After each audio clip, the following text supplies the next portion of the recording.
ప్రభుత్వ ఉద్యోగులకు తెలంగాణ సర్కార్ సంక్రాంతి కానుకగా ఒక బహుమతిని ప్రకటించింది. ప్రభుత్వ ఉద్యోగులందరికీ కూడా 1.02 కోట్ల ప్రమాద బీమాను అందించబోతున్నట్లుగా వెల్లడించింది.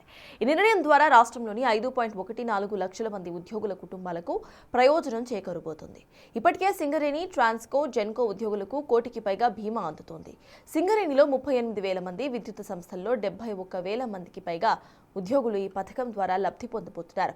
అదే తరహాలో ప్రభుత్వ ఉద్యోగులందరికీ కూడా ప్రమాద బీమాను అందజేయాలని ప్రభుత్వం నిర్ణయించింది. ప్రమాద బీమా అమలు కోసం ఉప ముఖ్యమంత్రి మల్లు భట్టి విక్రమార్క ప్రముఖ బ్యాంకర్లతో చర్చలు జరిపారు.